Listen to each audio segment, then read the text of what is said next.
Good morning, students. Today we are going to discuss about the nodal analysis.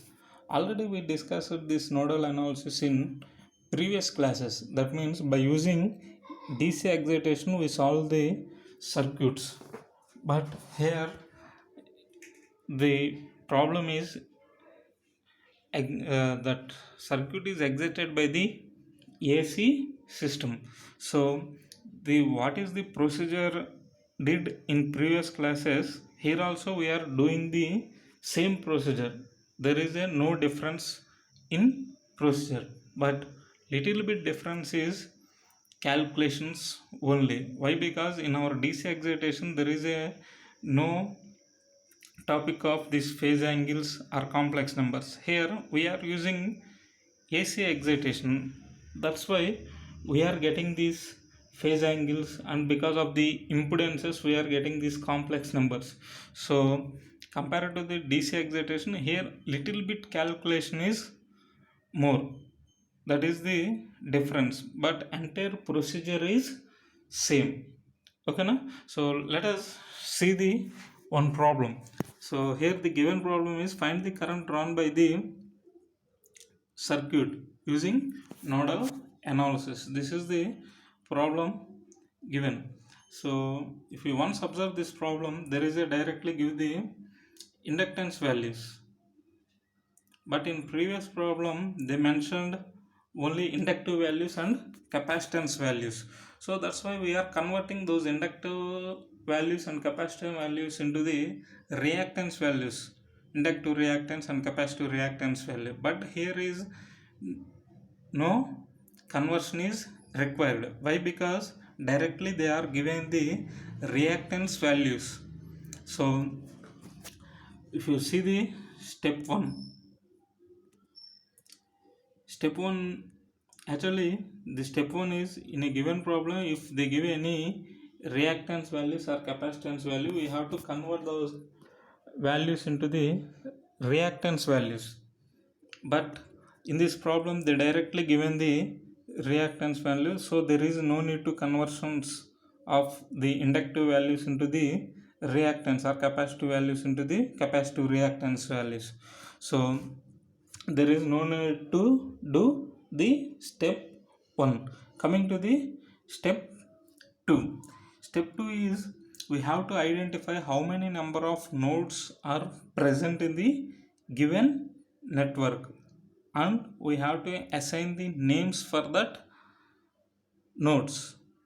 Okay na? That is the step 2. So once if you observe the circuit, how many number of nodes are existed means there is a only one node is existed, and another node it is considered as a reference node. So let's see here only one node is existed. This is considered as a reference node, and we have to assign the names for these nodes. So that's why I am assigning the name as a v1 here. Here I am assigning the name as a v1, and this is as a v0. Here v0 is nothing but the 0.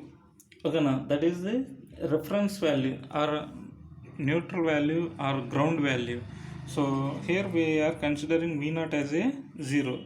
So finally there is only one node is existed in the given network, and we are naming that as a v1. That is the step 2. Next step 3.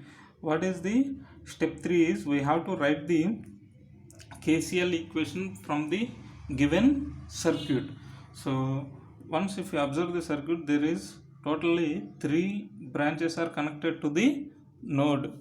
So that's why we are getting total 3 elements in this equation. So let us see the first equation. If you observe this branch, how can we write this equation? v1 minus v0 by 5 plus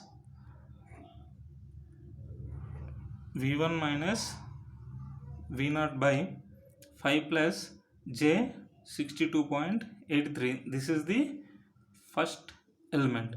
And coming to the second element, so we are writing the second element from this side, v1 minus it is connected to the reference node. So v1 minus v0, here v0 is nothing but the 0, that's why I am writing v1 minus 0 divided by 12 plus j125.83. this is the second element. Here this is the third element. Third element is v1 minus v0 by minus j 3.14. this is the third element. So there is totally 3 elements or 3 branches are connected to the node. So that's why 3 elements are existed in the equation. Now we are writing all these 3 elements. This is the equation we get from the given circuit. Now we are going to simplify this equation for getting the value of v1. Let us see how to simplify these values. So here I am dividing all the elements what we are getting the previously.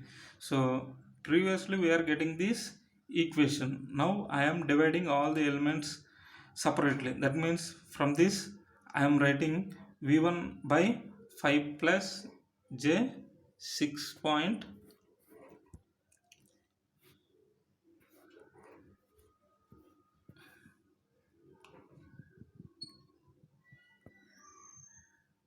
j 62.53. Similarly we are writing the same equation. Now I am writing v1 as a common and sum the all the elements which are containing the v1 element.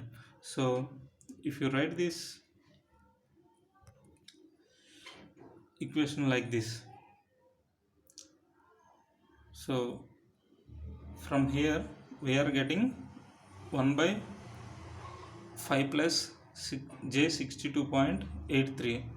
from here onwards we are getting 1 by 12 plus j 125.83. from here onwards we get 1 by minus j 3.14. now I am getting this value to this side, that is 10 at an angle 0 divided by 5 plus j 62.83. now simplify all these values.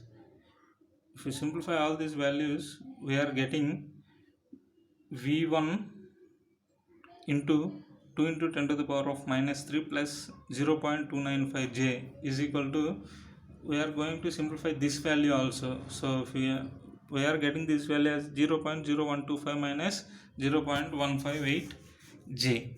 So if we compare, write this equation, we are sending this to this side, that is v1 is equal to 0.0125 minus 0.158 j divided by 2 into 10 to the power of minus 3 plus 0.295 j, that is equal to v1 is equal to, further we simplify this value, we are getting 0.534 minus 0.0459 j. So if we convert this into the polar form we are getting the value like this. This is nothing but the v1 value. But now we have to find out the what is the total current drawn by the circuit. So where we get this value, total current drawn by the circuit means we have to calculate the current flow from this path. Okay now, so how can we get this one? v1 minus 10 by 5 plus j 62.83. that means we have to find out this value. If you find out this value we can get the I value, that means current drawn by the circuit. So if you substitute v1 here, so v1 minus 10 at an angle 0 divided by 5 plus j 62.83. if you substitute all the values here and simplify, we are getting the value like this, that numerator becomes minus 10.53 minus 0.046 j divided by 5 plus j 62.83. so further simplification we are getting the value like this. Here we are getting the minus sign, that's why I am taking minus outside. So if you write the minus outside we are getting the equation like this, current I is equal to 0.013 minus 0.166 J. So if we are not taking the negative outside, we are getting the current value is like this. But if you take the minus value outside of the equation, we are getting the equation like this: 0.167 at an angle minus 85.2. Okay now, so this is the total current drawn by the circuit. Let us see whether we finding current is right or wrong by cross checking. So how can we check these values? By doing direct simplification. Direct simplification means if you write the given problem like this, that Z1 is equal to 5 plus J 62.83, Z2 is equal to 12 plus J 128.83, Z3 is minus J 3.14. So here this Z1 and Z3 is in parallel, and this is combination is in series with the Z1. So this is the overall impedance of the given circuit. So if you simplify these things, so Z2 and Z3 are in parallel, that means R1 and R2 are in parallel. Then how can we simplify this one? R1 into R2 divided by R1 plus R2.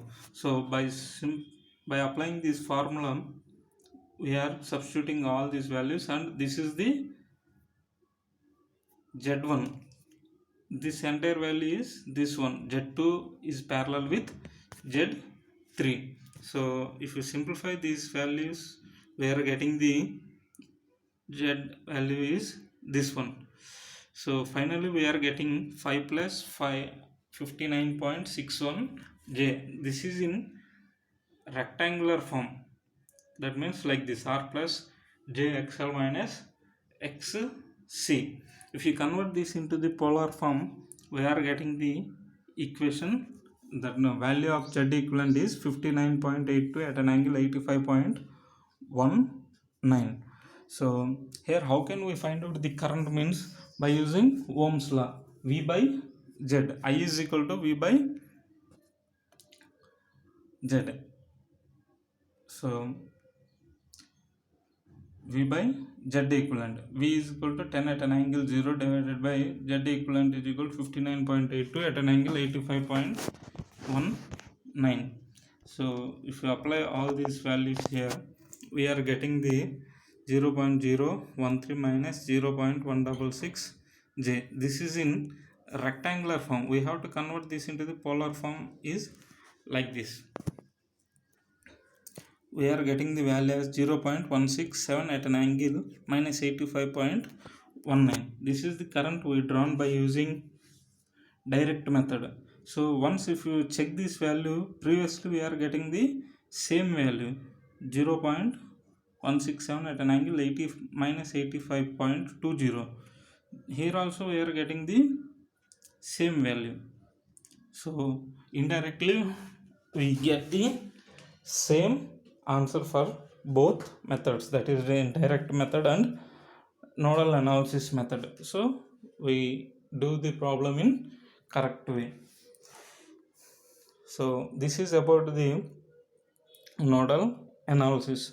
So while doing in exam, there is no need to cross check of this problem. Here for understanding purpose only, I am cross checking the value whether we are getting the correct or not. But in exam there is no need to cross check this value. Okay now, if you have sufficient time in your exam, then you can verify whether you are getting the right answer or wrong answer, but it is not a mandatory to cross check the answer. Okay na? So this is about nodal analysis. So students, please try to solve the more number of problems by taking once go through your textbooks. There is a number of sample problems is there, example problems is there. So try to practice these problems, and if you have any problem, please call me. Okay na? Thank you, Amma.